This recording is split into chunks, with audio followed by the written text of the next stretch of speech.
It's time to wrap up day 2 here at the DreamHack Winter Grand Prix for 2015. Our Hearthstone event is starting to be coming to a close, but we have to first finish the round of 16. And I am joined by Lothar and Chalky from Team Dignitas to cast along his fellow Dignitas teammate. We have Kraninch coming up here against Hoej. Now, Lothar, you've been watching the series all throughout the day, but I think when we look at all the players' performances, I feel like Hoej has some of the best performances across every single series, right? Like, he's dropped one game the entire tournament. It's nuts. It's complete nuts when you think about it. The variance in like that amount of rounds should have he statistically should have at least lose once, right? And Right. he lost one game. One game, not a series. He lost. No, one. he lost one series. Oh, he won. Oh, okay. Sorry. I heard that he lost one game. No, he lost Okay. one series because he was an 8-1 in the Swiss. But in general, his stats are just insane. And if he keeps up with this pace, I mean, is he unstoppable? Will he take the whole tournament here? Will he take the first place and will take another grand title after winning via game and Gfinity? Well, he does have a pretty tough opponent. Kraninch is a pretty underrated player. He's the only player to go to 2 BlizzCon finals in a row. And Chalky, you know him pretty well as a teammate. Yeah, I think Kraninch has actually grown a lot just over the last year. I mean, coming from being at BlizzCon, being kind of his first introduction to the Western scene, and since then he's basically just dominated Korean tournaments. He was he was just the Asian Pacific champion this year, and just been doing really well in basically every tournament he plays in. Certainly. Well, man, he's going to definitely have to... This is the dream opener Yeah. against any aggro deck. Innervate Keeper to maintain the board control and tempo at the same time just by sacrificing one card from your hand. Sounds really good. It's basically allowing this Keeper the Grove to deny anything from happening, and Kraninch will crackle for... 6. Okay. Man, crackle for 3 is just heartbreaking at that stage. Yeah, that was almost practically mean game in this situation because it will put Shaman in a really awkward position. But right now, well, he has to make some commitments to the board, and it seems like second life juggle will just be finished by that Wrath in the hand. It also curves out perfectly because next turn, if there will be like any minions dropping on the board, Force of Nature can be just used as a clear. Even though it seems like a huge commitment, I think it's just important to just seal the game with any kind of minions on board. Well, there's a lot of options available to the Druid here, including some ramp, but also including some Wrath removal. What do you think is best, the Darnassus Aspirant or the Wild Growth when you're pairing with the Wrath? I think he really just wants to get down the Darnassus Aspirant, morely for the body, not really even for the mana ramp. As we can see, his hand doesn't really have much going on. Like Lothar said, he could Force of Nature maybe next turn. Hoej probably knows that Kraninch is playing such an aggressive Shaman deck that really he just needs to stay alive. I think the main thing he was considering this turn is my hand weak enough that I need to cycle Wrath? But that also involves taking 2 extra damage. So against the Shaman deck, I think he has board control. The Innervate Keeper went, a really long way towards locking up this early game, and now draws like Totem Golem for Kraninch are basically dead because they don't do damage to your opponent, but burn spells are also dead because your opponent's just at 30, so where do you really go from here as Kraninch? Yeah, it seems like if you don't have a Feather Weaver on the side of the board, any of kind of creatures that you will put on board are kind of useless. Okay, well, I like using Lightning Bolt here, even though it does overload you. I assume that he's running things like Doom Hammers and other ways to really make this Rockbiter double dip in damage, and that's not the greatest draw for Hoej. We were talking about how he had a really good early game, but he can sputter out of actual minions to play and just keep playing removal stuff. But eventually he'll get into those big minions. Yeah, well, Druid's density of the deck will guarantee him some value minions later on, because here's already the draw. This is the second Innervate, 1 Wild Growth, 1 Darnassus Aspirant, so there's almost every single card after that should be a minion. So there's a lot of possibilities, and cleaning this minion, cleaning the total column just saves HP, and I think that's correct decision, even though you're at a 30 HP mark. But I think it's okay just to, not play around Earthshock, not play around in kind of auto removal, because it's still a guaranteed 2-1 trade in Druid's favor. Sure. And that is a pretty big sigh of relief for Kraninch. Like, oh, okay, man, thank God it doesn't have, like, a 5-drop of any kind. Druid the Claw would have been bad. Even Azure Drake to a certain extent, because they would have dug deeper to the deck. The follow-up here is certainly curious, because the Tunnel Trog doesn't have anything that necessarily benefit off of, and Blood Mage does cycle. However, it is more vulnerable just to get wiped off the board, and in the case you do draw some overload, that Tunnel Trog would be significantly more damage. Yeah, I think he really just wants to dig for something that'll stick and do repetitive damage. Tunnel Trog only really going to get in 1 damage with his current hand, so needs to find, like you talked about, Doomhammer. That's going to be 16 damage across 4 turns, which is going to go a long way towards getting Hoej's HP total down. But, I mean, the way Hoej's drawing is really the only way Kraninch gets back into this game, is if he keeps drawing kind of like blanks like this. Ooh. Feral Spirit's a nice pickup, as it's going to let him actually piece together some Nice. cards. And That's perfect. yeah, this is actually really great. I mean, Hoej's probably going to have to combo this. Yeah, it seems like a really great development of the board. And combo doesn't even fully clear everything either. Oh, well, there it is. Dr. Boom. But you will get 7, 9, 11 damage. It is? Yeah. Yeah, I guess maybe you might combo first to reduce the damage and then take your time playing Boom. Because you're aware that Shaman has only 1 Ancestral Knowledge in this deck, right? If I'm not mistaken. Could be 1, could be 2. I'm actually not too sure. I don't know his exact list, but definitely that is in the deck, so it does have a little bit more longevity in it. I'm not surprised that he's choosing the combo first. I think he really looks at this as, I'm at 31 health, What and can he go has wrong 1 with card this? in a Yes, low-curving exactly. Shaman deck. Like, if he plays safe, it's very hard for him to lose. Exactly, and I also like this kind of play. All right, well, Kraninch still needs to find some way to pick himself up after that one because it was brutal. Lava And Burst, look, if he didn't take care of that, like he played Dr. Boom on 7, like a good Hearthstone player should most of the time in life. I mean, those are the things that you read your kid when they're about to go to bed. You're like, you know, always, always play Boom on 7. I don't know how the actual song goes, but it's something like that. You have to record that. But yeah, I'm in the middle of finishing up the lyrics here. But I think in this case, you know, comboing there was definitely the right choice because that Lava Burst would have had so much damage onto the Tunnel Trog. It would actually be, if you wouldn't clear those minions, a lucky Doomhammer draw would actually almost seal the game. He would be at about 12 health right now because he would take the 11, 5 from Lava Burst, and then another 2 on top of that. So that's 19 just from playing Dr. Boom. So really goes to show how choosing to clear first is going to pave a much safer in-game for him. This And is now it's where just a swipe to clear the board. Nice. Yeah, swipe to clear the board is really powerful. I think this is where the ancestral knowledge. I think Ends up this is being- where you can BM Wild Growth, by the way. Like if you were ever going to do it, I think you can drop the style Wild Growth here. And then you lose the game and look like a complete douchebag. It's very hard to lose from this position, but I Either know what way, you mean. you get publicity. And Hello, Jockey Reddit, knows right? no publicity is bad publicity. I really wish God. you would have done it. You know what? Hoej's actually done some stuff like that in the Yeah, past. he's done some emoting. He's had some fun when he was ahead. And a lot of people did appreciate that because he was killing some of their favorite players that, you know, I think it was Wasn't it Life Coach? Life Coach, and I think he also beat, like, Firebat in that way or something. He beat I'm a not lot of sure. people. And people were like, nah, this guy said well played. Yeah, man, no, do not touch that well-played button, man. And he didn't mean it sincerely. I love the topic Oh. on Reddit. It had like 200 comments arguing people. Was it like he actually said well played because he meant it. Well, a 4 here would end the game. The best is when they ask for the auto squelch, and then they describe their journey of how mad they've gotten. And I can totally identify. I sometimes tilt to that things too, but good Yeah, stuff. my new form of BM on ladder is when I win, I just emote well played. That seems to be the most tilting you can get. It is. actually just saying You're well a douche, played. man. Why would you do that? People are just like, oh, come on. You don't really mean that. What a sarcastic asshole.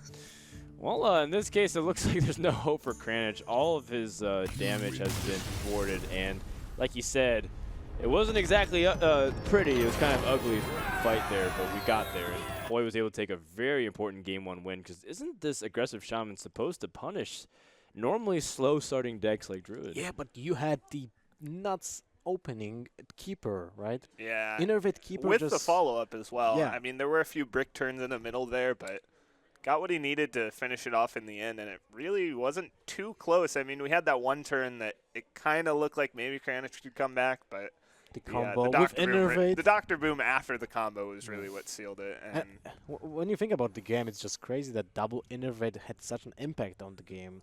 Because it accelerated yeah. the plays by just a huge margin. For those of you who don't know, Lothar has an intense distaste and hated passion Same. against Innervate. Yeah, I think this card should be changed. Well, The coin too, man. Kraninch is Zero going to mana go game with mid-range Paladin as his counter deck to mid-range Druid. Tends to be favored for the Paladin side of things, but kind of looking deeper into how this match could go, like you said, that was a big win for Hoej because if he were to lose this game, he could just play Patron into Paladin next game, and suddenly he's in a really good spot. Right, because then he uses Exactly. Paladin to clean up the Druid in the final spot. Assuming that ends up working out that way. Wow! Not bad. Good Druid player. Seems good. It feels like, the best Druid players like Tyson Hoej tend to really draw these wild growths at the times they need it. And the difference between having it versus not having it is just night and day. But that doesn't necessarily even guarantee you anything. Sometimes mid-range Paladin's still really good at seizing tempo despite you ramping up mana crystals. So, the mid-range Paladin should have an favorable matchup against Druid, but at the same time, it can be always turned, the other way around if there will be enough mana acceleration for the Druid, right? Yeah, but for example, this Drew the Claw can get answered. Probably going to get It's Keeper just Voldemort too. Yeah, Keeper Voldemort. You can see the power of a additional Peacekeepers, you can say like that. I mean, it's even better because Right. it clears the board in this situation. Yeah, in this case, it's basically acting like a fire elemental. Yeah. Rather than an Outdoor Peacekeeper, so Yeah, very it's like a flexible mix. card, very powerful card. Yeah. Mix between those two because you actually also heal your opponent, heal your hero by 2. Sorry, by 1. Okay, well, I mean, Hoej, it's not like Hoej doesn't have other things to do on his side here. It depends on what he wants to do, because Shavnax Rammus and the Darnassus Aspirant is asking to get consecrated pretty heavily. So instead he chooses just to play Shade and take it a little bit slow against the Paladin, giving initiative. Very strong initiative, I might add, because there's Lothab in the hand waiting. Yeah, and the Owl is actually going to end up being really important because Hoy's most likely just going to use Sylvanas to try and deal with this board, and that's going to be answered pretty easily just by Owl. And curving out to Dr. Boom, if Hoy doesn't pick up Big Game Hunter, he could be in really big trouble. Yeah, now that there's True Silver Champion, very good tools to be able to answer mid-range threats. I'm liking Kranish's position, even though we saw Hoy start off with that wild growth. But there's still some options to steal the game with huge bursts of damage because what is Kraninch lacking is taunts. So if Hoey manages to squeeze damage and just draw in Force of Nature, this might also be just ended fast. Wow, swipe super bait. aggressive from Kraninch. I like it. Yeah. Yeah, he saw that he had Quartermaster, so he's going to say, if you don't have swipe, I guess I'll win. Yeah, really forcing out the swipe here. I was a little surprised because in the past he's been more conservative with Muster in this matchup, saving it for the turn that he can drop Quartermaster immediately. And in this game he had a pretty good path to that. He could go Boom and then next turn Muster Quartermaster, going for the True Silver last turn, but just goes with the very aggressive line, and it's probably going to get kind of punished. I mean, it's going to leave up that Sylvanas for sure. And we'll have to see if the Dr. Boom can keep the aggression up and end this game. Well, one of the nice things, too, for Hoy is that he does have Savage Roar, so the moment he picks up some way to really combo it with Force of Nature or Drew the Claw, he'll be able to really put on a ton of damage. In fact, I think if Drew the Claw is drawn, that's lethal. Druid doesn't really care about damage from the Yeah, it would be. Paladin, right? Oh, wait. Close. 6, Doesn't have enough mana. 6, 7, 12, 17 damage right now. But you can also go for double keeper. Well, you could just trade into the boom and keeper that, and then maybe you could play the second keeper just setting up for the combo lethal next turn. That would make Tyrion much stronger, though, by using Right. 2 keepers. So I guess maybe you'd go halfway, play a Darnassus Aspirin, and then hero power down a Boombot instead. Okay, this allows you to build the board almost the same way as double keepers, but as you said, the Tyrion will not be a threat to you finishing the game. But at the same time, you will have to deal with the Tyrion next turn. And how do you deal with the Tyrion if you need to sacrifice your resources here to deal with the Dr. Boom? So if any minion lives and there's no taunt or heal, which of course there are heals in Kranich's hands, so Yeah. he can survive through this. But And you know what? These Boombots might do some big work in controlling the state of the board. No. It Kind did- of a disappointment. well, he's actually going to need more than lay on hands, because if he does lay on hands, he can't clear the board. And if Yeah. he qualities, he can't clear the board. He can if the Boombot if the Boombot, hits well, yeah, and then he'd be alive by exactly 1 health. which would be pretty clutch. All He things could considered. also True Silver to gain 2 health. Don't know if that would matter. Oh, no! Is that it? Yeah. Yikes. Yeah, That that's is it. sad. Man. That is at 66% to succeed, and Yeah. yet it is a miss. I wonder. 67. I probably would have gone face in this situation. Now that you're like dead to common no matter what, you could have gone face and wand with consecration maybe. But Yeah, I mean, he's pretty close to killing the Druid, but just Yeah. a little bit too short. Just needed 1 more turn.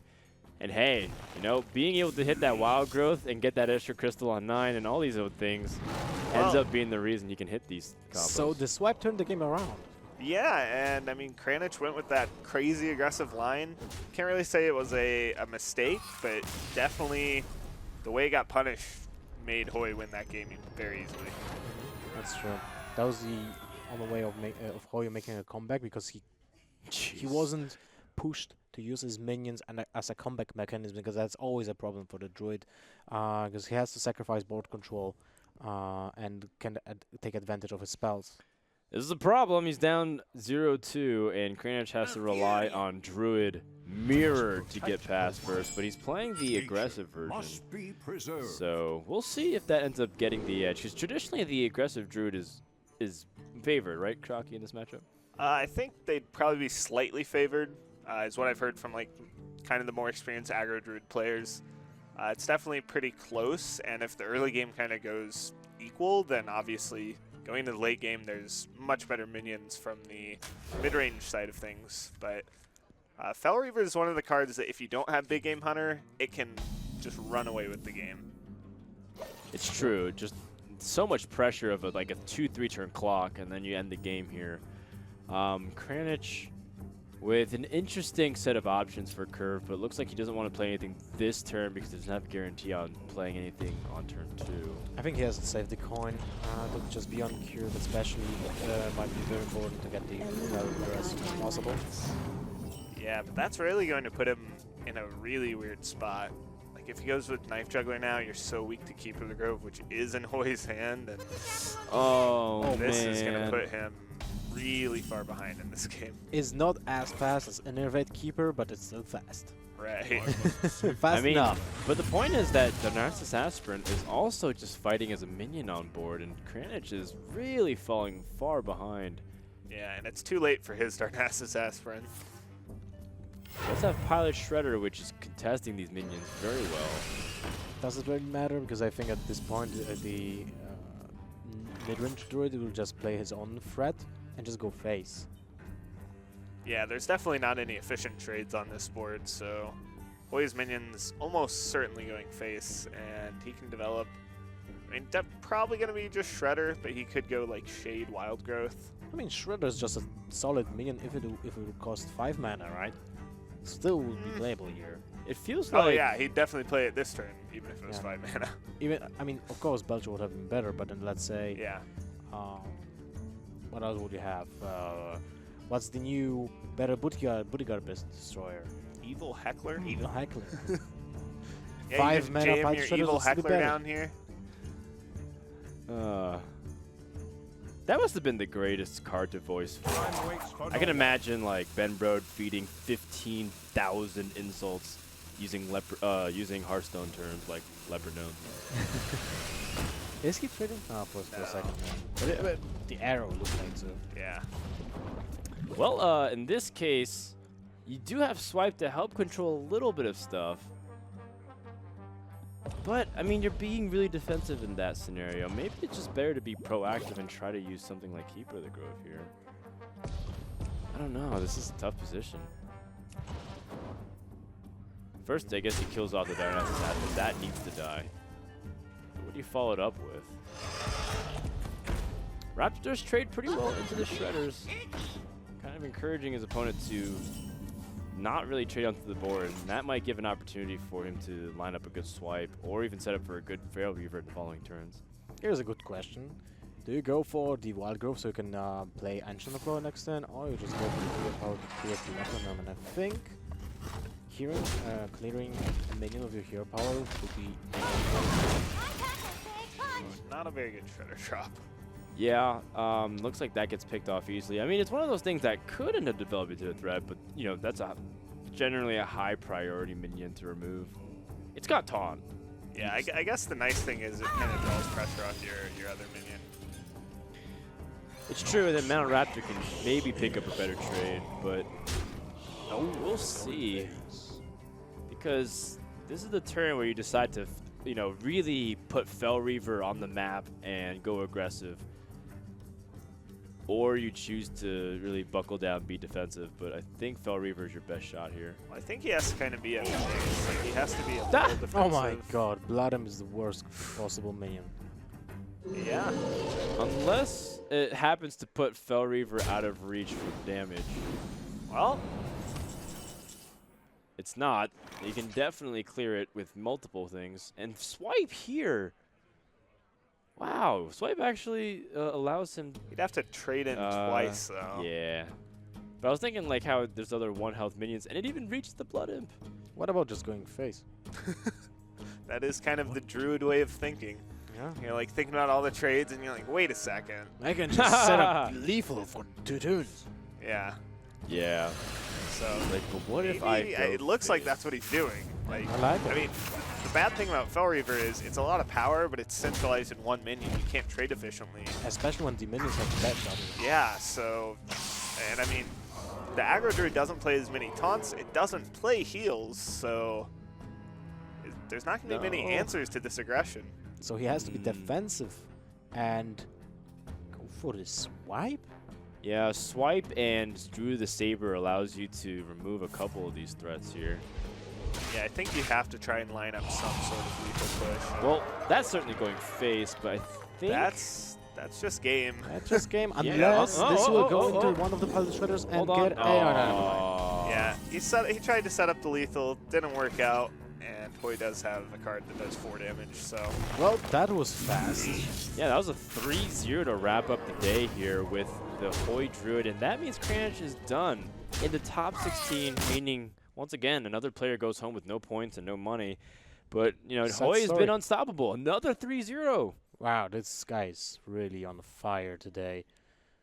Not only today, like in general. Yeah, just like it's his tournament, and this is starting to be scary because every player that has this kind of streak going into the matches that do matter ends up losing in the first round. So I'm kind of scared for Hoej tomorrow. Usually that's kind of how it works. Yeah. You have like an amazing run through the Swiss portions and even the first series where it kind of leads into the playoffs, but then you just drop the first series. And I mean, for every game that he's going to be starting off with Wild Growth and our Aspirant, there's going to be games where he doesn't, and that's going to be tough. Well, Hoej does end up winning the series, and he is definitely on a roll. I was going to join us for a quick interview real quick while we get ready to wrap up the day here. Hey, guys. Hey, Hoej, what's up? Hoej. You can sit down. Doing druid things, you know? Oh, really? 3-0? Yeah, sorry about that. I was just choking on that dank meme. So, Hoej, sit down, man. Relax. Be chill. It's cool. You're making me nervous there. Oh, So- you only want to sit on the box, you know. There's a little bit of tension. You killed Jockey's teammate and Yeah, the good. last hope of Dignitas. So you proved Sorry. which team is better at black and yellow.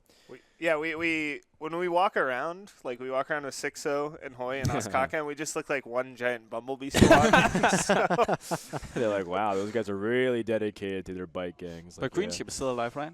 he is. Oh yeah, Yeah, I so forgot about that. My We've apologies. got the dream still. Seth Roden, That's right. please. Yeah, sorry, No. sorry, Hoej. It's I a long day. apologize.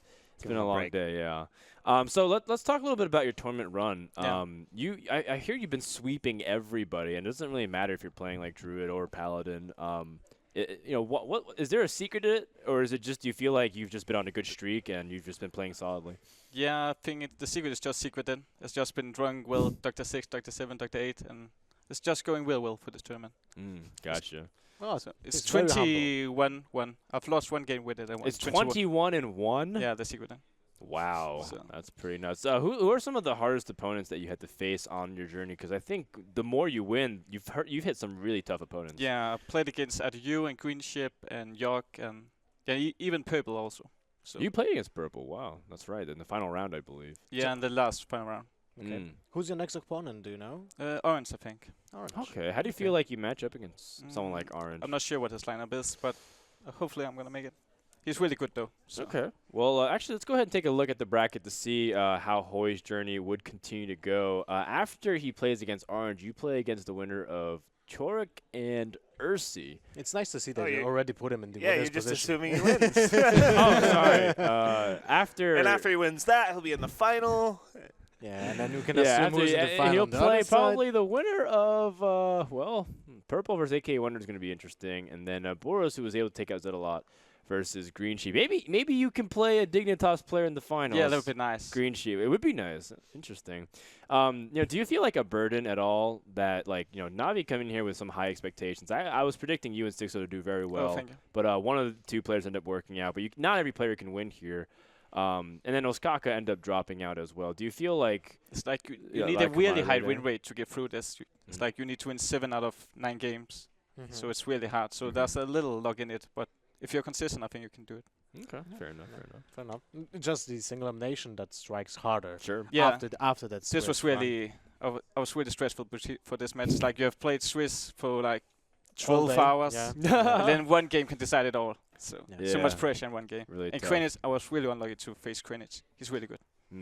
So, Hoej, you've played through pretty much every kind of format now. You've played through like the group stages of stuff. You've played through the Swiss. You've done a lot of online tournaments. Yeah. Do you like this one the best? Do you feel like? Last year Sunday? Well, you can talk about anything. The format, the fact that we're doing Swiss, the 200-man brackets, etc. Yeah, I think Swiss format is really good, but I think there should be like a double elimination bracket after the Swiss format, but it's many games, but I don't know. So you want to play more games More after games. after everything's been said and done? You're like talking about how exhausting it is. I mean, I guess so. Every player wants more games to. Well, double reduce the elimination bracket variance. would make would be a logical decision if there would be a top 8 only. An example. Yeah. Okay, makes sense. Right. Makes sense. All right. Well, Chalk, do you have anything to ask Hoej? How do you do it? Just right, just right, go return. Like, Yeah. Gotcha. you just like, It's like mulligan my I whole don't hand even and get know. a perfect hand, right? yeah, It's just pure skills, man. pure skills. 21-1. Yeah, I can teach you one True. day. Yeah, so. Froden asked if there was a secret to it. There's like 5 secrets. Come on. Froden. Well, 8 if you're playing. You have to pretty write Kappa aggressive. Pride 1, 2, 3 in chat before you do it. Oh, okay. Before that's- mulligan. It is. It's a nice little ritual. So that's you in chat. Great. Now I can know who to time out.